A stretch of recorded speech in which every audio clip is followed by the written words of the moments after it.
Good morning +1 बच्चों। आज इस मैथ्स क्लास में हम नया चैप्टर स्टार्ट करने जा रहे हैं। Chapter number 12 3D geometry. मतलब आज बेसिकली इसका जो है हेडिंग है introduction to 3D geometry, 3 dimensional geometry. तो जो इसकी एक्चुअल में ही हम इंट्रोडक्शन ही करेंगे इसकी आज, ठीक है। जो इसकी प्रॉपर स्टडी होगी वो +2 क्लास में होगी। इंट्रोडक्शन में क्या होगा, इसमें आपको जैसे पता चलेगा कि इसमें कितने एक्सिस होते हैं, कितने इसमें प्लेन है, ऑक्टेंट्स कितने हैं, XY Z की पोजीशंस क्या है, डिस्टेंस फार्मूला क्या है और सेक्शन फार्मूला क्या है। तो आज इसकी हम जो कंप्लीट थ्योरी वो इसमें डिस्कस कर लेंगे। तो ये काफ़ी इजी टॉपिक है, ठीक है। तो इसमें आपको इतना घबराने की ज़रूरत नहीं है। तो जैसे कि आपने 2D किया हुआ है, 2D में हमने अभी इससे पहले हमने 2D की थी। 2D ज्योमेट्री जो हमने की थी उसमें हमने क्या क्या किया था, सर्कल, कॉनिक सेक्शन में किया था ना, सर्कल, एलिप्स, हाइपरबोला, पैराबोला सारा। तो उसमें हमने ये किए थे, हमने X axis and Y axis, ये बच्चों आपने किया हुआ है, ठीक है। 2D में 2 प्लेन है जैसे किए हुए हैं आपने, X axis and Y axis. ये ओरिजिन था और ये हमारा वाई, ओ वाई को प्रोड्यूस करेंगे तो ओ वाई डैश आएगा और ओ एक्स को प्रोड्यूस करेंगे तो ओ एक्स डैश आएगा। तो इस तरह से हमारे पास कितने क्वाड्रेंट्स बने थे इसमें, हमारे पास इसमें 4 क्वाड्रेंट्स बने थे, ठीक है। 3rd एंड 4th क्वाड्रेंट बने थे। तो इसी तरह से जो हम इसमें क्या है, जो एक्चुअल में जो हमारे पास हम जो प्रैक्टिकल लाइफ में है, प्रैक्टिकल लाइफ में हम 3D यूज़ करते हैं, 3D में रहते हैं, ठीक है। हर वक्त हम जो है इसमें हम 2D के साथ में नहीं चल सकते, ठीक है। तो 3D में जैसे 2D में है, 2D ज्योमेट्री में कोई पॉइंट जैसे लोकेट करना हो तो इसकी पोजीशन हम बता सकते हैं। बट जैसे 3D में है, मान लो मेरे पास बॉल है, बॉल को मैंने उछाला और वो किसी पॉइंट पर रुक जाती है, तो वो जो पॉइंट को लोकेट करना है तो इसके लिए हमें 3 डायमेंशनल ज्योमेट्री की ज़रूरत पड़ेगी, ठीक है। इसके लिए हमें किसकी ज़रूरत पड़ेगी, 3 डायमेंशनल ज्योमेट्री की ज़रूरत पड़ेगी, ठीक है। तो इसी के लिए हमने ये आज ये डिस्कस करना है कि ये एक्चुअली में होता क्या है। इसमें क्या होता है हमारे पास, वही सेम है। इसमें पहले 2 एक्सिस होते थे, X axis and Y axis. अब इसमें 3 एक्सिस होंगे। ये हमारा, इसको हम वाई लेते हैं नॉर्मली, इसको एक्स एंड इसको जेड लेते हैं, ठीक है। इस तरह से करना है आपने। तो जैसे इसमें हम ये प्रोड्यूस करेंगे, ऐसे ये मैंने प्रोड्यूस किया तो ये एक्स डैश आ जाएगा। ओ जेड को प्रोड्यूस करेंगे तो नीचे जाएगा, ये ओ जेड डैश हो जाएगा। और ओ वाई को प्रोड्यूस करेंगे तो ओ वाई डैश हो जाएगा, इस तरह से, ठीक है। तो इसमें देखो बच्चों, इसमें आपने इमेजिन करना है, ये सारा जो इमेजिनेशन से चलेगा। आप मान लो क्लासरूम में बैठे हुए हैं, ठीक है, और आपके सामने जो है एक बोर्ड है, क्लासरूम में एक बोर्ड है, ठीक है, जो जिस पे हम टीचर जिस पे लिखते हैं, ठीक है। तो आपने कॉर्नर को देखना है, आप देख पा रहे हैं कॉर्नर, शाबाश। तो कॉर्नर को देखना है आपने, कॉर्नर को देखा आपने तो जो फ्लोर है आपका उसमें एक लेंथ है, ठीक है, एक ब्रेड्थ है आपकी, एक लेंथ है। फ्लोर देख रहे हैं आप, एक लेंथ है, एक ब्रेड्थ है, ठीक है। जो उसका कॉर्नर है, कॉर्नर आपकी हाइट होगी ओ, जिसको जो कि आपका जेड एक्सिस है। कॉर्नर क्या आपकी हाइट है। तो आप यदि कॉर्नर को ध्यान से देखें तो आपको इसमें पता चलेगा कि तीनों एक्सिस आपस में क्या है, परपेंडिकुलर है। X axis, Y axis and Z axis आपस में क्या है, परपेंडिकुलर है। तो इसको कहते हैं रेक्टेंगुलर कोऑर्डिनेट सिस्टम। क्या कहते हैं, रेक्टेंगुलर कोऑर्डिनेट सिस्टम। ये समझना सबसे पहले तो आपने, ठीक है। कॉर्नर को आपने इमेजिन किया बड़े अच्छे से, कॉर्नर आपने समझा। तो ये X axis, Y axis and Z axis तीनों आपस में क्या है, परपेंडिकुलर है, ठीक है। तो अब ये देखो आपके पास, अभी तो आपने एक्सिस कर लिए, ठीक है। अब आप आगे देखिए, आगे इमेजिन करिए। अब आप जहाँ पर आप बैठे हैं, जिस जो फर्श है आपका, ठीक है, उसमें जो वो आपका जैसे है वो एक्स वाई, जैसे इसको मैंने एक्स लिया, ठीक है। जो वॉल हमारी, जो कॉर्नर है हमारा वो हाइट है, कॉर्नर क्या हमारी हाइट है, वो मैंने जेड एक्सिस ले लिया, ठीक है। जो आपका सामने वाला बोर्ड है, जहाँ पर बोर्ड लगा है, बिल्कुल जो नीचे की कॉर्नर वाली लाइन होगी आपकी, सामने वाली लाइन होगी, वो आपके वाई एक्सिस है। जो लेफ्ट हैंड साइड में होगी आपकी, ये वाली लेफ्ट हैंड साइड वाली, ये एक्स एक्सिस है, ठीक है। तो इस तरह से आपके पास जो जिस फ्लोर पर आप बैठे हुए हैं, बेंच लग रहे हैं, जिस बेंचेस पर बैठे हैं, तो आप एक्स वाई प्लेन में बैठे हुए हैं, ठीक है। और जो बोर्ड आपके सामने है वो वाई जेड प्लेन है। वो कौन सा प्लेन है, वाई जेड, ठीक है। और जो आपकी बिल्कुल लेफ्ट हैंड साइड में जहाँ पर विंडोज़ लगी होंगी, ठीक है, तो वो आपका कौन सा प्लेन हो गया, जेड एक्स प्लेन हो गया, जैसे कि मैं इसमें आपको दिखा पा रही हूँ, ठीक है। ये आपका एक्स वाई प्लेन हो गया क्लियर बच्चों आपको। जहाँ पर बेंचेस लगे हैं, जहाँ पर आप बैठे हैं, वो आपका एक्स वाई प्लेन है, और जो बोर्ड आपका सामने वाला बिल्कुल नज़र आ रहा है आपको, वो वाई जेड प्लेन हो गया। ठीक है, और जो आपकी लेफ्ट हैंड साइड में जहाँ पर विंडो है वो आपकी एक्स जेड प्लेन है। तो इस तरह से ये तीनों प्लेन्स जो बने हमारे पास, ये तीनों प्लेन्स होल स्पेस को 8 ऑक्टेंट्स में डिवाइड करते हैं, 8 ऑक्टेंट्स में डिवाइड करते हैं। अब उसका अपने साइन को समझना है। ठीक है, तो मान लो जिस क्लासरूम में आप बैठे हुए हैं, ठीक है, ठीक है, उसको आपने अब इमेजिन करना है। आप मान लो फर्स्ट फ्लोर पे हैं और आपके नीचे सेम बिल्कुल वैसा ही ग्राउंड फ्लोर है। फर्स्ट फ्लोर पे भी 4 कमरे हैं और ग्राउंड फ्लोर पे भी 4 कमरे हैं। ठीक है, तो अब आपने इसको साइन को समझना है। तो जो जेड एक्सिस हमारा है वो हाइट है। ठीक है, तो वो पॉजिटिव होगा। ठीक है, जैसे आपने जिसमें जैसे आपने 2D में किया था ना, इसी तरह से आपने 3D में साइंस को करना है। ये बहुत ईजी है समझना। ये देखो मैं ऐसे कर रही हूँ। ये जो फर्स्ट वाला रूम है ये आपका क्लासरूम है जिसमें आप बैठे हुए हैं। ये ओरिजिन था आपका, ये एक्स एक्सिस जो सा है ये मैंने वाई लिया था, और ये जेड है, ये सॉरी एक्स है। और जो इसकी हाइट होगी, हाइट को आपको इमेजिन करना पड़ेगा। इसमें आप मैं शो नहीं कर पा रही हूँ, हाइट को आपको इमेजिन करना पड़ेगा। तो ये जेड एक्सिस है। मान लो आप फर्स्ट फ्लोर पे बैठे हैं और जेड एक्सिस जो सा है ऊपर है। ठीक है, जब वो जेड एक्सिस नीचे जाएगा तब वो नेगेटिव होगा। तो जेड एक्सिस क्योंकि ऊपर है आपका, ये तो ये चारों क्वाड्रेंट्स में, चारों ऑक्टेंट्स में पॉजिटिव ही होगा। ठीक है, तो फर्स्ट ऑक्टेंट में तीनों का साइन पॉजिटिव होगा, ये समझना आपने। सेकेंड ऑक्टेंट में क्योंकि एक्स हमारा बाहर चला गया, जो बाहर जाएगा वो नेगेटिव हो जाएगा, और वाई पॉजिटिव ही है।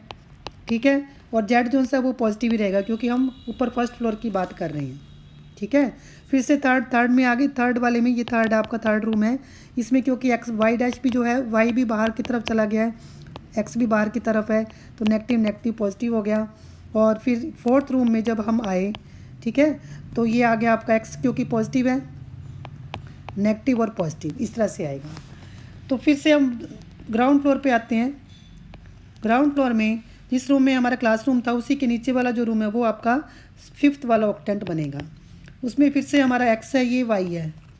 ठीक है, और ये फिर एक्स डैश हो गया, इधर से ये वाई डैश हो गया। अब जेड हमारा क्योंकि नीचे आ गया, जेड सभी में नेगेटिव होगा, और एक्स एंड वाई की पोजीशंस वैसी होंगी, प्लस प्लस फिर माइनस, माइनस प्लस फिर minus, minus minus minus, plus minus minus. इस तरह से आप इसको याद कर सकते हैं। इसको लर्न करना बहुत ईजी है। जैसे आपको जो प्लेन है ना, प्लेन का तो आपको याद ही रहता है कि कौन कौन से क्वाड्रेंट में कौन एक्स वाई की पोजीशन क्या है। तो जो फर्स्ट 4 ऑक्टेंट्स होंगे उनमें जेड ने पॉजिटिव है, और जो लास्ट के 4 ऑक्टेंट्स हैं आपके पास, लास्ट के जो 4 हैं उनमें जेड क्या होगा, नेगेटिव होगा। तो इस तरह से आप कर सकते हैं। ये देखो बड़ा इजी है। फर्स्ट ऑक्टेंट में देखो एक्स पॉजिटिव है, सेकंड में एक्स क्या हमारा नेगेटिव है, थर्ड में एक्स नेगेटिव है, फोर्थ में फिर एक्स पॉजिटिव है। ठीक है, एक्स की पोजीशन यही चलेगी आपकी, देखो ऐसे। ठीक है, इसके बाद फिर वाई जो है आपका, वाई जो है हमारा फर्स्ट क्वाड्रेंट में पॉजिटिव, फर्स्ट ऑक्टेंट में पॉजिटिव है, सेकंड में भी पॉजिटिव है, थर्ड और फोर्थ में नेगेटिव है। फिर उसके बाद सेम वही position, plus plus minus minus. और फोर्थ ये जेड का मैंने आपको बताया है, फर्स्ट 4 में पॉजिटिव होता है और लास्ट 4 में ये नेगेटिव होता है। तो इस तरह से आप इसको लर्न कर सकती हैं। इसको लर्न करना बहुत ईजी है। अब जैसे कि मैंने एग्जांपल दिया आपको, ये पॉइंट है, इसमें 4 - 2 3 है, इसमें एक्स पॉजिटिव है, वाई नेगेटिव है और जेड भी पॉजिटिव है। ठीक है, पॉजिटिव नेगेटिव पॉजिटिव, तो ये कौन सा बना हमारे पास, फोर्थ ऑक्टेंट बना। इस तरह से आप इसको लिख सकते हैं। इसको लर्न करना बहुत ईजी है। और जो लास्ट वाला बनेगा ये आपका 8th ऑक्टेंट बन रहा है। ठीक है, तो इस तरह से आप इसको याद कर सकते हैं। तो कोई ज़्यादा मुश्किल काम नहीं है ये वाला। ठीक है, तो इसके बाद है हमारे पास distance between the 2 points. Distance formula ये जो आपने 2D में किया था सेम वैसा ही इसमें 3D में है। इसको मैं आपको डिराइव करके दिखा देती हूँ कैसे करना आपने। सबसे पहले तो ये आपके पास है क्यूबॉइड की जो पिक्चर है आपको क्लियर है। ठीक है, जैसे रूम हो गया आपके पास, रूम की जो पिक्चर आपको क्लियर होती है। तो इसका जो डायगोनल कौन सा होगा, एक तो टॉप पे पॉइंट हो गया बी हमारे पास, और बिल्कुल उसके अपोजिट कॉर्नर पे ए पॉइंट है, तो ये डायगोनल ए बी हो गया। ए बी के आपके पास ये डायगोनल है। तो जब हम बी से जो ये आप देख पा रहे हैं इसमें, ये जो ये वाला प्लेन जो आप देख पा रहे हैं, ये आपका नीचे जो है ग्राउंड, जो जैसे जो फ्लोर होता है वो है। तो इसमें जब हम बी से परपेंडिकुलर ड्रॉ करेंगे तो ये जो परपेंडिकुलर होगा बी सी जो है परपेंडिकुलर टू दिस प्लेन होगा, ये प्लेन एक्स वाई प्लेन आपका, ठीक है। ये जो ग्राउंड फ्लोर पे जो प्लेन हमें नज़र आ रहा है, ये कौन सा प्लेन आ रहा है, एक्स वाई प्लेन आ रहा है हमारा, ठीक है। जैसे मैं आपको क्लासरूम का मैंने अभी एग्जांपल दिया है। तो जब हम इसको आप फ्लोर को इमेजिन करें, जब दो कॉर्नर्स को आप ज्वाइन करेंगे, एसी आपके पास डायगोनल बन जाएगा और जो डी है वो भी आपका राइट एंगल्ड है। तो इस तरह से हमने देखा जो ए डी हमारा पैरेलल टू वाई एक्सिस है, ठीक है। ए डी जो लाइन है हमारी पैरेलल टू वाई एक्सिस है, जो डी सी लाइन है वो पैरेलल टू एक्स एक्सिस है, ये समझना आपने। और जो बी सी है वो किसके पैरेलल है, वो जेड एक्सिस के पैरेलल है, ठीक है। तो जो ए डी आपका, जैसे हमने आपको ध्यान होगा, आपने ये सपोज ये 2D में आपने 2 पॉइंट्स लेते हैं हम पी एंड क्यू, ठीक है। पी पॉइंट के कोऑर्डिनेट्स x1 y1 है और क्यू पॉइंट के कोऑर्डिनेट्स x2 y2 है। तो यहाँ से हमने परपेंडिकुलर ड्रॉ किए और ये जो डिस्टेंस पी क्यू हमारा एम एन के इक्वल है, डिस्टेंस एम एन के इक्वल है। तो जो एम एन डिस्टेंस क्या होगा, O N minus O M, क्योंकि जब भी कोई पॉइंट हम लेते हैं, जैसे पी एंड क्यू लिया हमने, तो इनकी ओरिजिन से हमारी जो पोजीशन क्लियर होती है, ठीक है। तो एम एन जो है O N minus O M है, ओ एन हमारा है x2 और ओ एन हमारा x1 है। तो इसी तरह से हमने ये ए डी निकाला है। ए डी क्या हमारा, क्योंकि वाई एक्सिस के पैरेलल तो y2 minus y1, D C हमारा क्या होगा, ये किसके पैरेलल है, एक्स एक्सिस के, तो ये x2 माइनस x1 है। और बी सी क्या होगा हमारा, ये जेड एक्सिस के पैरेलल है, तो ये होगा हमारा z2 माइनस z1 है, ठीक है। इसको समझना आपने। अब जो राइट एंगल ट्रायंगल हमारे पास है, right angle triangle A B C जो बनी है, ए बी सी जो राइट एंगल ट्रायंगल आपकी बनी है, आप देखें इसमें, ठीक है। इसमें क्या होगा, ए बी स्क्वायर किसके इक्वल है, A B square is equal to A C square plus B C square. अब जो ए सी स्क्वायर आप इसमें देख रहे हो राइट, ये जो ट्रायंगल बन रही है हमारे पास, ये देखो, तो मैंने पिंक शेड किया है, ये जो ट्रायंगल बन रही है ए सी बी जो बन रही है, इसमें क्या होगा, ए C square is equal to A सी, इसमें जो ए बी डायगोनल है आपका, इसमें क्या है, सॉरी ये तो हम कर चुके हैं। जो दूसरी ट्रायंगल बनी है हमारे पास, मैं रेड शेड कर देती हूँ, ये वाली ट्रायंगल जो बनी ए डी सी, इसमें क्या ये राइट एंगल ट्रायंगल है, ठीक है। तो इसमें ए डी स्क्वायर किसके इक्वल है, सॉरी ए सी स्क्वायर किसके इक्वल है, ए डी स्क्वायर, आप देखो इसमें देख पा रहे हैं A D square plus D C square के इक्वल है। बस अब इसमें आप वैल्यूज़ पुट कर दें सारी, वेरी सिंपल। तो ए डी की वैल्यू हमने क्या निकाली, y2 माइनस y1 का स्क्वायर प्लस डी सी की वैल्यू क्या थी हमारे पास, x2 माइनस x1 का स्क्वायर और प्लस बी सी की वैल्यू क्या है, z2 माइनस z1 का स्क्वायर। तो इसको आप ऑर्डर में भी लिख सकते हैं। तो distance between the 2 points A B क्या हमारे पास, अंडर रूट ऑफ, तो x2 माइनस x1 का square plus y2 minus y1 का square plus z2 minus z1 का स्क्वायर। तो इसने आपने सिर्फ फार्मूला याद करना है ये वाला, ठीक है। इसकी जो डेरिवेशन है वो एग्ज़ाम में पूछी नहीं जाती है, बट नॉलेज के लिए हमने इसको डिस्कस कर लिया हुआ है, ठीक है। तो ये काफ़ी सिंपल है, ये सारा आप इमेजिनेशन से करेंगे तो आपको कोई भी इसमें मुश्किल काम नहीं लगेगा, ठीक है। इसके बाद हमारा जो लास्ट फार्मूला है वो है सेक्शन फार्मूला। ये भी काफ़ी सिंपल है। सेक्शन फार्मूला में हमने 2 पॉइंट्स लिए पी एंड क्यू। पी के कोऑर्डिनेट्स आपके पास x1 y1 z1 और क्यू के पॉइंट है x2 y2 एंड z2। जो आर पॉइंट है ये इसके कोऑर्डिनेट्स x y z है आपके पास, ठीक है। तो जो आर पॉइंट है ये पी क्यू सेगमेंट को m/n के रेशियो में डिवाइड कर रहे हैं, ठीक है। तो इसके बाद हमने क्या करना है, हमने इसको कंप्लीट करना है। ये देखो मैं कर रही हूँ कंप्लीट इसको, ये मैंने इसको ज्वाइन करना है ऐसे, ये आपका एस हो गया, ठीक है, और ये आपका टी हो गया। तो इस तरह से हम ये देख पा रहे हैं हमारे पास 2 पैरेललोग्राम्स बनी है। इसको मैं येलो शेड कर रही हूँ, तो ये वाला, ठीक है, और एक ये वाला येलो शेड आप देख पा रहे हैं। ये 2 हमारे पास क्या बनी है, ये 2 पैरेललोग्राम्स बनी है हमारे पास। हमने क्या किया, पी एंड क्यू से पहले परपेंडिकुलर्स ड्रॉ किए, यहाँ पर पी क्यू एंड आर से हमने परपेंडिकुलर्स ड्रॉ किए, और ये जो येलो शेड मैंने की है ये हमारे पास 2 पैरेललोग्राम्स बनी है। और जो ट्रायंगल्स है हमारे पास, जो 2 ट्रायंगल्स बनी है पी, ये वाली पी एस एंड आर, एक ये वाली ट्रायंगल, इसको भी शेड कर देते हैं रेड, और एक ये वाली, ठीक है। ये दो रेड जो बनी हमारे पास ट्रायंगल्स, ठीक है, ये जो बनी है, जो मैंने रेड शेड थोड़ा सा किया है, ये हमारे पास सिमिलर ट्रायंगल्स बनी है।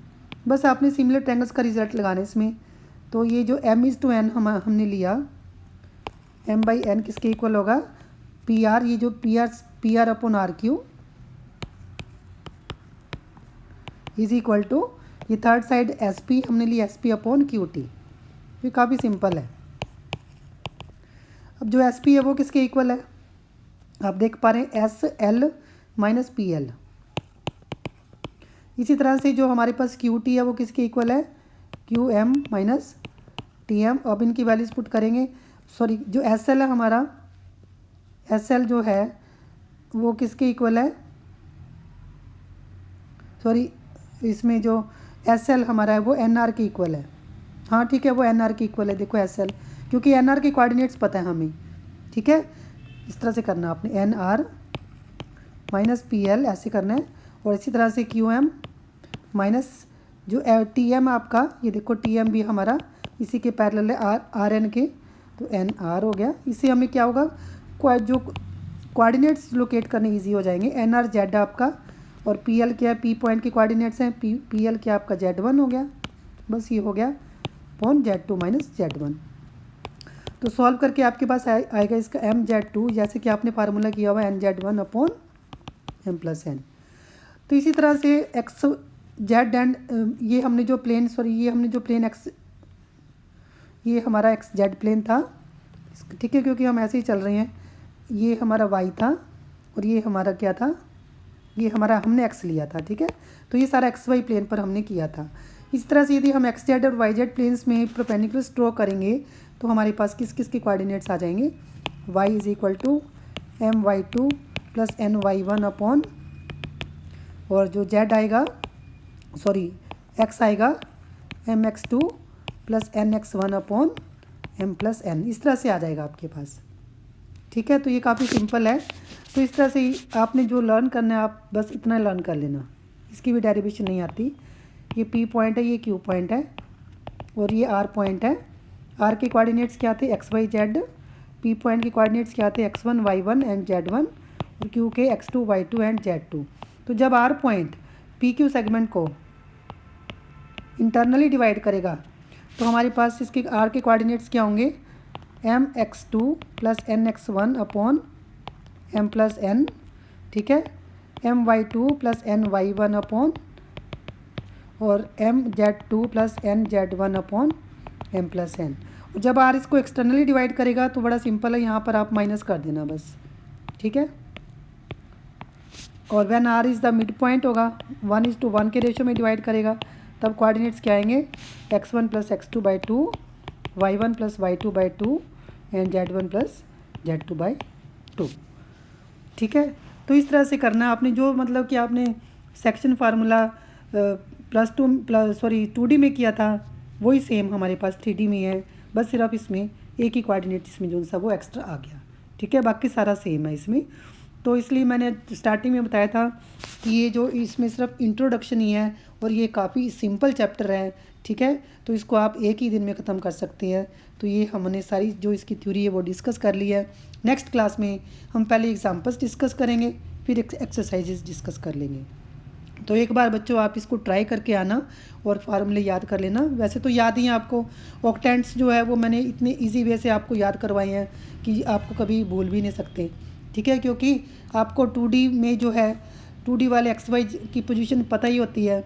तो फर्स्ट 4 ऑक्टेंट में जो जेड है वो पॉजिटिव होगा, और लास्ट 4 ऑक्टेंट्स में जेड क्या होगा, नेगेटिव होगा। एक्स वाई की पोजीशन आपको क्लियर ही है। तो इस तरह से इसको आप लर्न कर सकते हैं। तो इसको याद करना कोई डिफ़िकल्ट नहीं है। तो इसको एक बार आप रिवाइज़ कर लेना, और कोई डाउट है, कुछ पूछना हो तो आपने कमेंट बॉक्स में मेरे से लिख के पूछ सकते हैं। Thank you very much.